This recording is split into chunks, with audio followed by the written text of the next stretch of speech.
Welcome. In this playthrough of AEONS End, we go into Fight 2 with Inko in Into the Wild. So down at the table, we're almost all set up.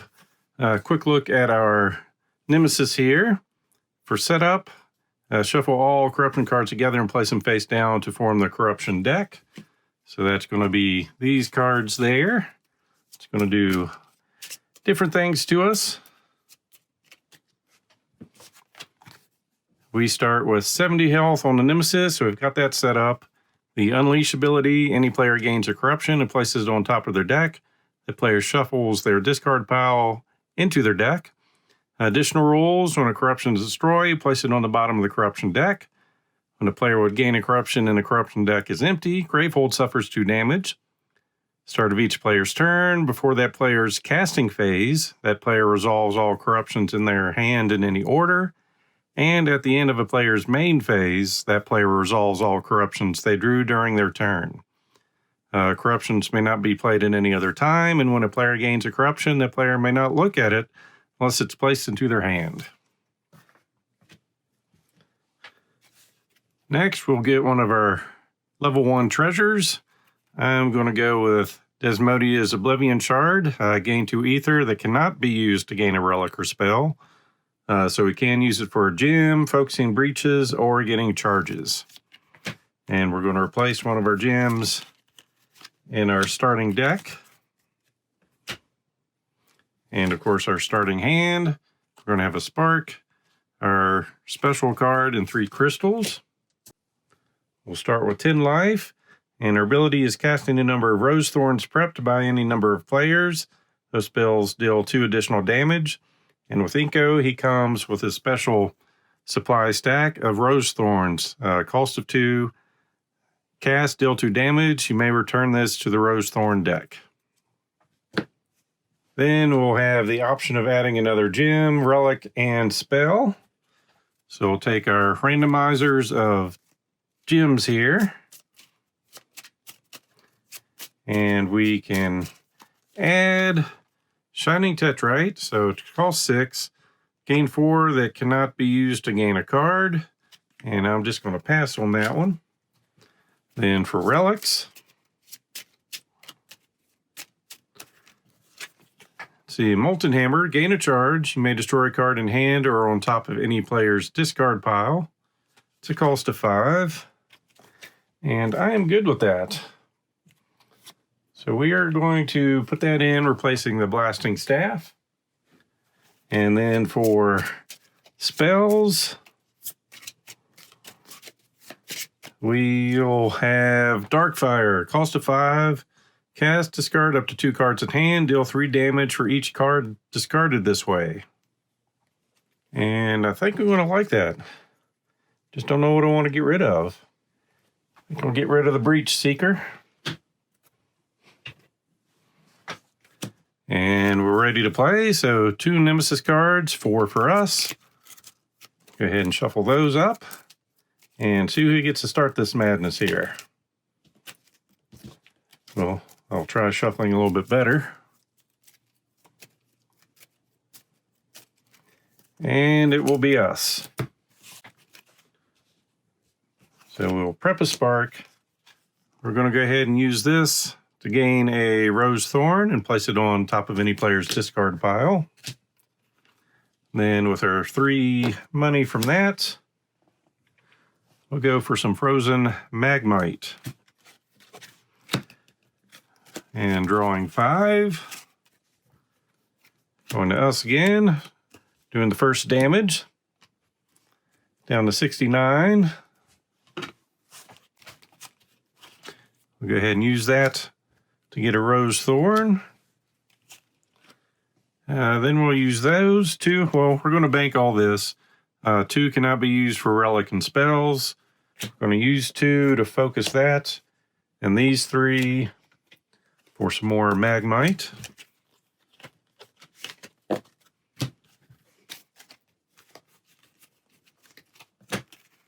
Drawing into that.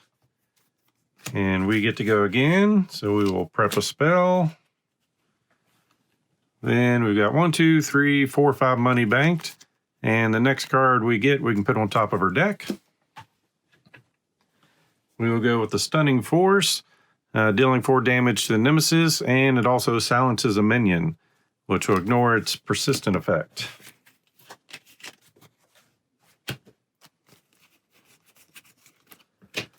And next turn is us. So using our Thorn to scratch the Nemesis for 2 damage. Then we're going to play this for the 3 money. Use that to focus the breach. Prep a spell to that one and down here, and holding on to the spark. So we're only drawing 4 cards this time. And now the Nemesis gets 2 turns in a row. First one is Hissing Acid. So to discard, we need to spend 6 ether. Gets 3 power on it. Then we're going to reveal the top card of the turn order deck. It's a player turn order card, unleashed 3 times. Otherwise, any player suffers 5 damage.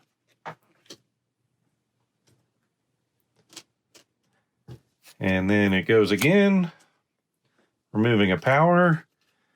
And we're burdened. Let's see. The players collectively gain 2 corruptions and place them on top of their decks. So 1 and 2. Any player focuses a breach. We'll choose that one.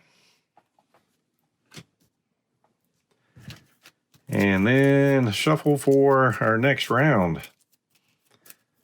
So for that round, we got it down to 67. We're still at full health. But I just feel like we're going slow here. Not too thrilled with our supply, but we've got to deal with what we've got. So we do go first. So we're going to deal 4 damage to the Nemesis and silence a minion, but there isn't any. And then deal 2 damage, so doing a total of 6. So down to 61. Then we will prep a spell. Use that to grab a Thorn. Then we'll go ahead and play these for the 4 money. And use 3 of that to go ahead and open our level 2 breach. So we'll get 3 here and then 2 more. So start of our next turn, we will be at Blind Abandon and Lust for Power, which is now. So we can do these in any order. And I don't think it matters for this. So suffer 1 damage, gain a charge. So down to 9. Gaining a charge, then destroy this, which goes on the bottom of that stack. Then we suffer a damage, going down to 8. You may destroy a non-corruption card in hand and destroy this. So we'll go ahead and destroy a crystal. Then for our turn, got a spark going off for 1. Then, let's see. I think we'll use this to gain a Thorn. That for 2, which gets us a charge, ending our turn.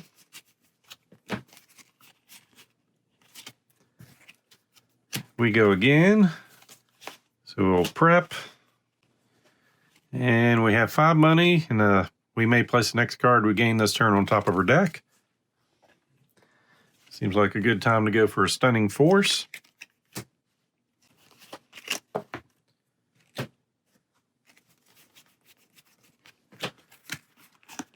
All right, so we've got 2 breaches open, and none of that's going to help us. All right, next turn is us.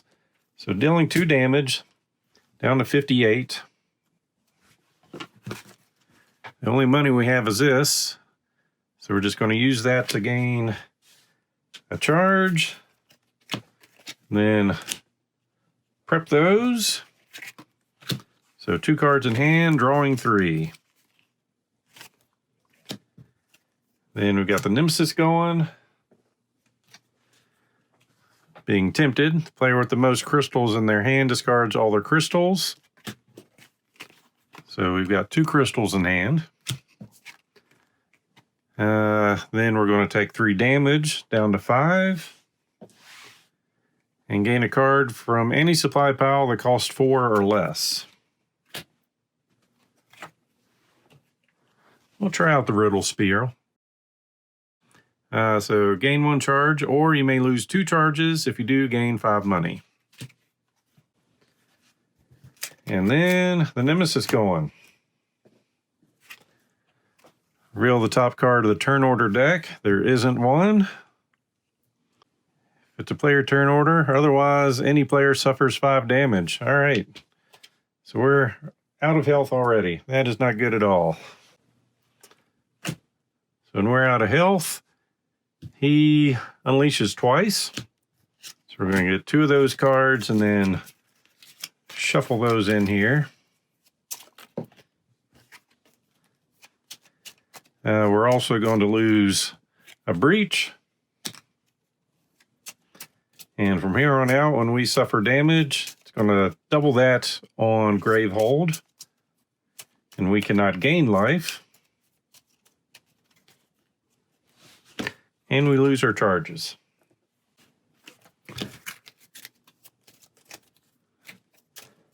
So not good. Next turn, Nemesis. Oh, we didn't even finish the last turn, my bad. We just did that one thing. We still got another card. Sky Trimmer's coming out, spending 7, power 1, unleash twice. So that would come out. This triggers. So we unleash twice. Shuffle.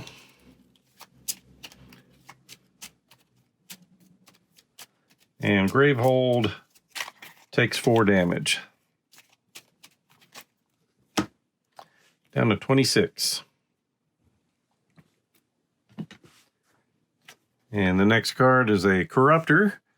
6 health. When this minion suffers damage, the player who dealt that damage gains a corruption and places it on top of their deck. Persistent effect, Gravehold suffers 1 damage.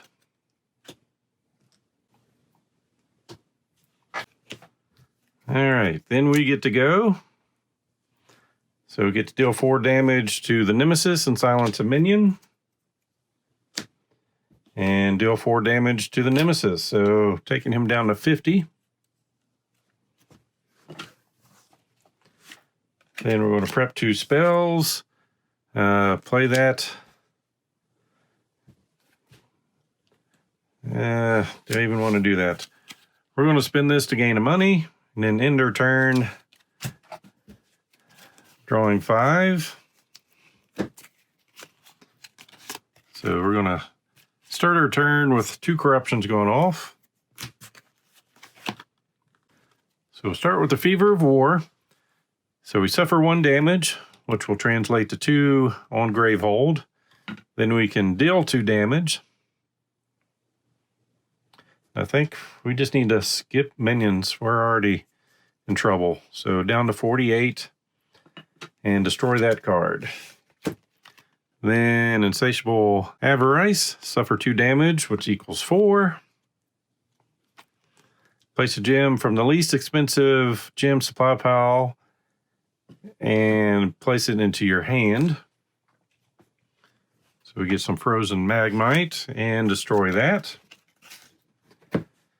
Then we can deal 4 damage down to 44.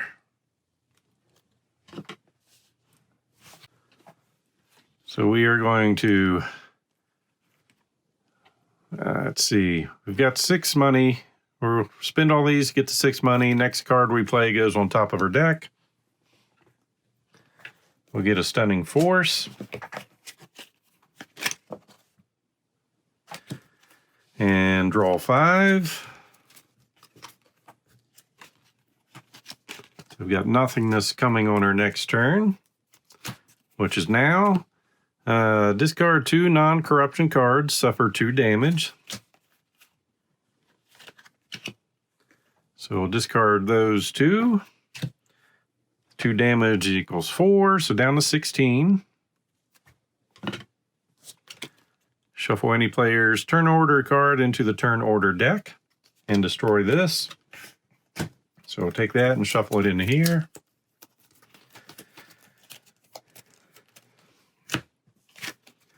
And prep our 2 spells.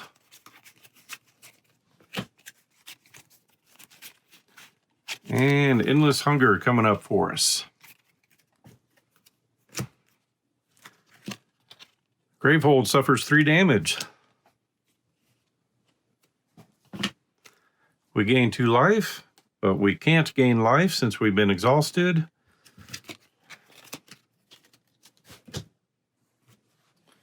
So we're up to dealing 4 damage to the Nemesis and silencing a minion, and we can't double silence.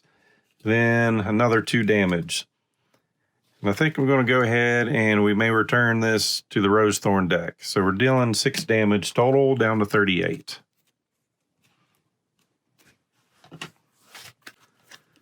Prep 2 cards. We're going to play this to gain a money. We're going to play this to gain a charge.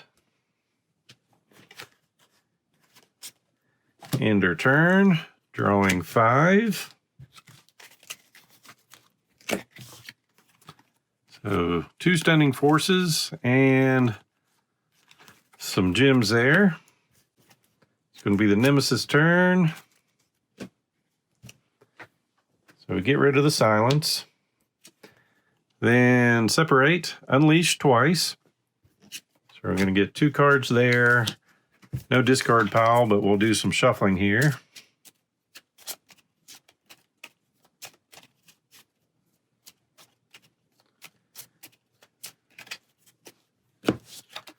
Gravehold suffers 2 damage, down to 11.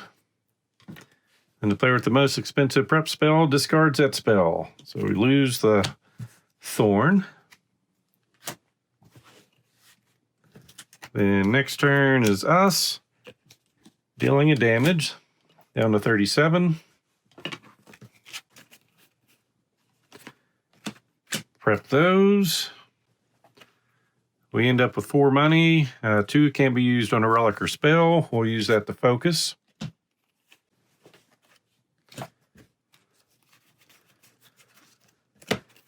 And next turn. All right, so we are exhausted. Gravehold is at 11 health and the Nemesis at 37. I do not foresee a victory for Inko here. Nor do I see a path that I could have done better. So we're going to start with us. So 4 damage, silence a minion, and same thing again. So a total of 8 damage, down to 29. We'll play that to gain a charge. We'll prep our stunning force. Then we're going to play all these, so we're gaining 3 money, and we're just going to use that to gain a charge.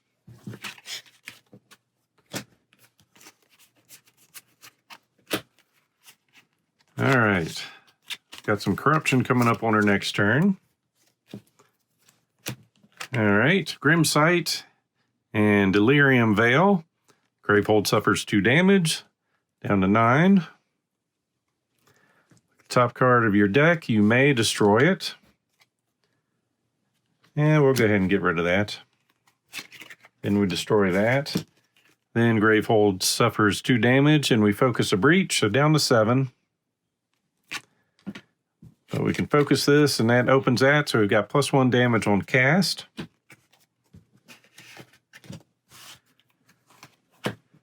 Going to deal 4 damage to the Nemesis, down to 25. Then we've got 4 money we're going to get from that. Let's see. I think we're just going to spend that all on charges. And drawing 5, so there's 3. And 2 more. Next turn is us. So we're going to prep 2 spells. Then we're going to use our Massive Growth. Cast any number of Rose Thorns prepped by any number of players. Those spells deal 2 additional damage. So it's going to be, this is +1, so 5 and 4, so a total of 9 damage. Down to 16. Then we will prep a spell and use those for 2 charges. So 4 money, 2 charges, ending our turn. Next round, got the Nemesis going. So we lose the silence on that one. Then Twisting Madness. To discard 4 cards in hand and draw 1 card. Power 2, Gravehold gains 3 life. Crooked Mask gains 13 life. Yeah, we're not a fan of that.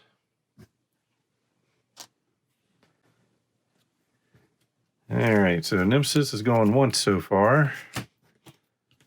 And next is going to be us, dealing 1 +1, so down to 14.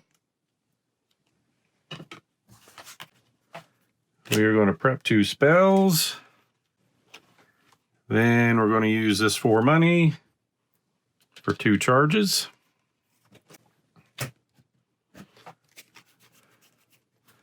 Getting 5. Then this is going to be the Nemesis going. Gravehold suffers a damage, down to 6. Get rid of that. Next card is a Vex. Discard the top 2 cards of the Nemesis deck. For each Tier 3 Nemesis card discarded, this way Gravehold suffers 4 damage. Uh-oh. So the top 2 cards. First one, it's a Tier 2 into Tier 2. So we're just discarding 2. All right. Well, we're definitely close to level 3s now. We just lost 3 cards there. And next round. We're exhausted. Gravehold at 6 and the Nemesis at 14. So it all comes down to how I shuffle here. All right, starting with us. 5 damage, another 4 damage, and silence a minion. So that's going to take it down to 5.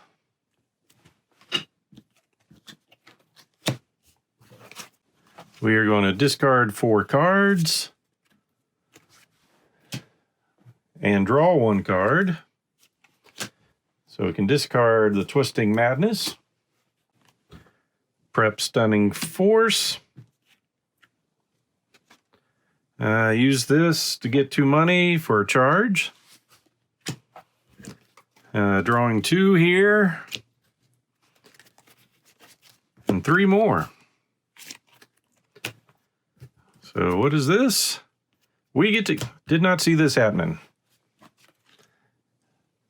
+1 on cast, so that's our 5 damage.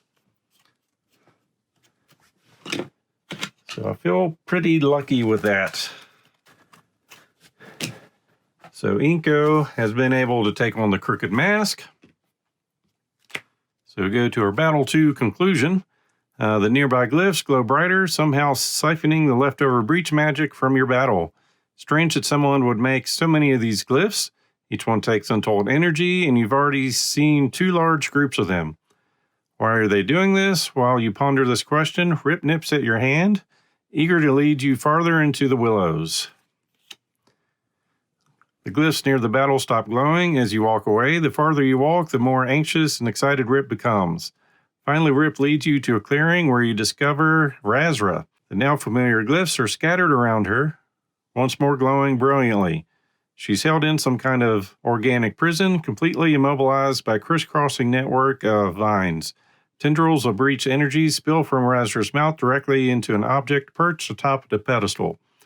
Distressed, Rip lets out a low rumbling. Read the font of ITW 26. So Inko, normally reverent towards all plants, runs to the wall and attempts to tear the vines apart with his hands. Rip joins Inko in trying to free Razra from her plant prison, but his teeth can't find purchase. Razra is woven into the wicker wall itself, semi-conscious and babbling in a low voice. The glyphs engraved on the stone pedestal are brighter than any of the others you've seen. Frustrated by the strength of the prison, Inko takes a step back, breathes deeply, and calls a mass of thorns from below his feet that quickly eviscerate the magical plant shackles. Inko catches Razra as she stumbles free. They embrace, trembling. "What took you so long?" Her hands betray her bravado.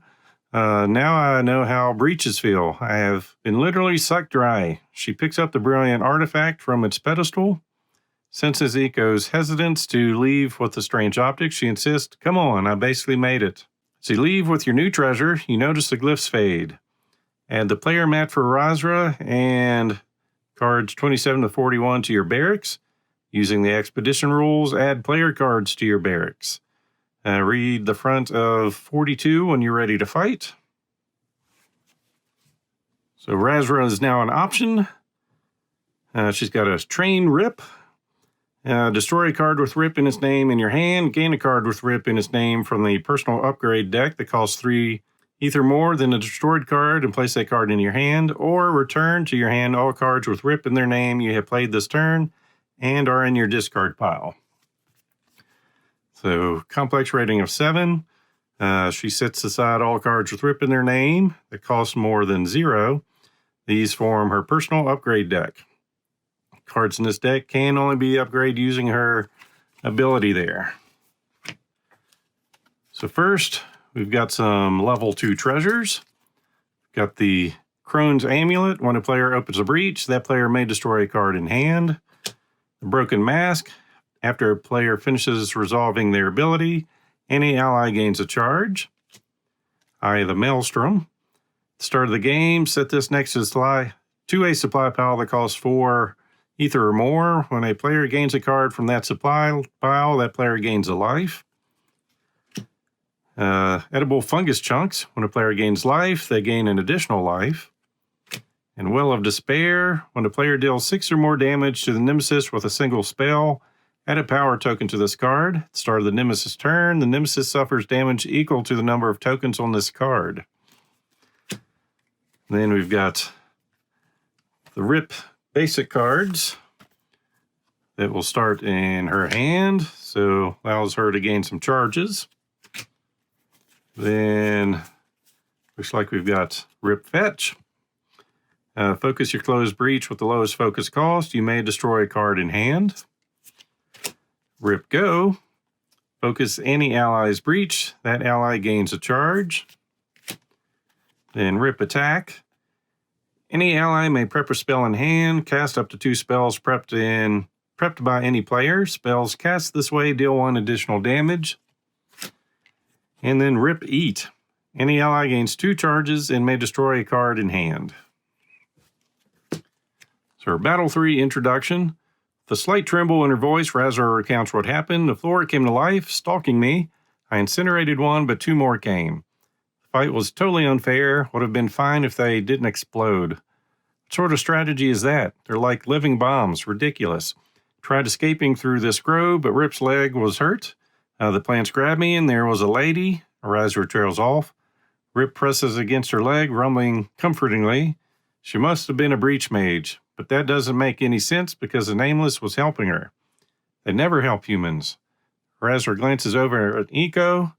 Not usually, at least. Last thing I remember is sending Rip to the echoing snap of trees interrupts Razra.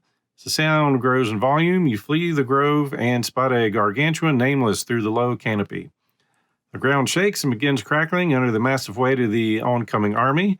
Breaches open all around, and minions rush out, eager to serve their master.